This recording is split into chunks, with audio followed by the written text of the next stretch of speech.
Aguas negadas. 30 años de privatización del agua en Colombia. Primer capítulo. Se abren las puertas a la privatización del agua. Durante los años 90, en toda Latinoamérica, la apertura económica produjo una profunda reforma para el beneficio de las grandes transnacionales. Se propuso la liberalización económica, la reducción del Estado y la expansión de las fuerzas del mercado. De esta manera, Colombia inicia una política de privatización de los servicios públicos y la totalidad de los bienes naturales del país. Quizás el hecho político más importante de esta década en Colombia es la Constitución de 1991, producto de un acuerdo de paz con el M-19. Además, este hecho se da en un país convulsionado por la muerte de 4 candidatos a la presidencia. En esta nueva Constitución, el artículo 365 nos dice: los servicios públicos estarán sometidos al régimen jurídico que fije la ley y podrán ser prestados por el Estado, directa o indirectamente, por comunidades organizadas o por particulares. Esta palabra, particulares, permitió la posibilidad que privados pudieran prestar los servicios públicos en el país. Posteriormente, en 1994, la Ley 142 profundizó la liberalización de los servicios públicos, que hasta ese momento eran de prestación exclusiva del Estado, lo que dio lugar a la ola de privatizaciones y a la materialización de las políticas del Banco Mundial. Así que las tarifas del sector se construyeron principalmente sobre el criterio de la eficiencia económica. Según la ley, se busca ampliar cobertura y alcanzar mejoras en la calidad del servicio mediante este criterio. Es decir, la eficiencia depende de la maximización de la utilidad y la minimización de los costos de producción.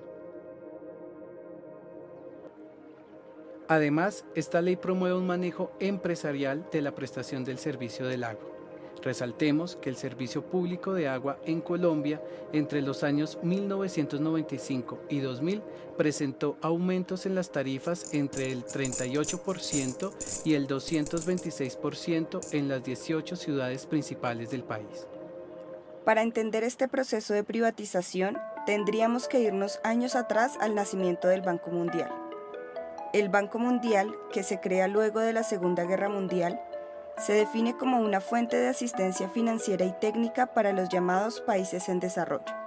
Allí es donde se establecen las reglas para las relaciones comerciales y financieras entre los países más industrializados del mundo.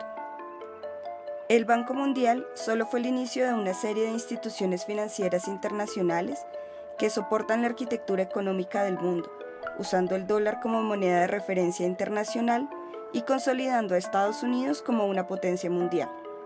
Más adelante también se crearon, entre otras, el Fondo Monetario Internacional y el Banco Interamericano de Desarrollo. Recordemos que del total del agua que existe en el planeta, tan solo el 2,5% es dulce y se encuentra principalmente en glaciares y de formas subterráneas. Solo el 0,01% está en lagos, ríos y cuerpos hídricos superficiales. Para entender el modelo de la privatización de la gestión del agua en Colombia, es necesario entender un esquema que consta de 3 elementos.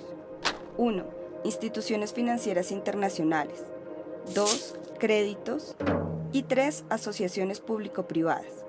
Es decir, se impulsó la creación de empresas con participación pública y privada que implicaba la solicitud de créditos para asegurar la gestión del agua. Un caso icónico es el de la empresa Aquacar, asociación público-privada que en 1995 firmó un contrato de concesión por 26 años para el mantenimiento, operación y administración del servicio de acueducto y alcantarillado en el municipio de Cartagena de Indias. Aquacar se constituyó con el 50% de acciones del distrito de Cartagena, con el 45% de Aguas de Barcelona, filial de la Suez, una de las transnacionales más grandes del negocio del agua en el planeta, y un 5% de otros inversores. Uno de los tantos préstamos que se realizó en Cartagena para cumplir con el Plan Maestro de Acueducto y Alcantarillado 1995-2005 fue de alrededor de $236 millones, donde el sector público y Acuacar adquirieron una deuda con el Banco Interamericano de Desarrollo.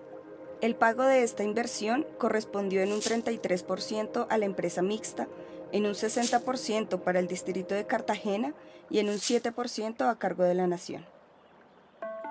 Los créditos solicitados tenían varias condiciones. Por un lado, exigían la participación del sector privado y por otro, exigían que la responsabilidad del pago de la deuda fuese por parte de instituciones públicas. Y si los operadores privados se responsabilizaban de alguna parte de la deuda, este dinero podría ser recuperado con recurso de las tarifas. Mientras que la nación pagaba su parte de la deuda con impuestos y el distrito de Cartagena utilizaba los recursos del Sistema General de Participaciones, dineros públicos utilizados para la inversión de la salud, educación, agua y saneamiento, por su parte, Acuacar aumentaba las tarifas domiciliarias para pagar su porcentaje del crédito. La Sociedad de la Costa Caribe fue el primer lugar donde se aplicó este modelo privatizador de la gestión del agua en Colombia, y por ende fue la principal perjudicada. En primer lugar, porque han sido las poblaciones quienes han tenido que pagar las deudas a través de impuestos y recortes a la inversión social, pues las obligaciones fueron cubiertas a través del Sistema General de Participaciones y las regalías que recibían las autoridades regionales. En segundo lugar, hubo barrios donde nunca llegó el agua o su servicio se mantuvo deficiente. A pesar de estas insuficiencias, de forma inapelable las facturas llegaban y las tarifas aumentaban. Por último, es el sector privado el principal beneficiado, ya que crecen e incrementan sus ganancias. Primero, con el crecimiento de la cobertura del servicio. Segundo, con el apalancamiento de inversiones sin costos financieros. Y tercero, en algunos casos, con la apropiación de infraestructuras de acueductos comunitarios que habían sido construidas con el trabajo colectivo de las comunidades. ¿Qué pasará en la primera década del 2000 con la gestión del agua?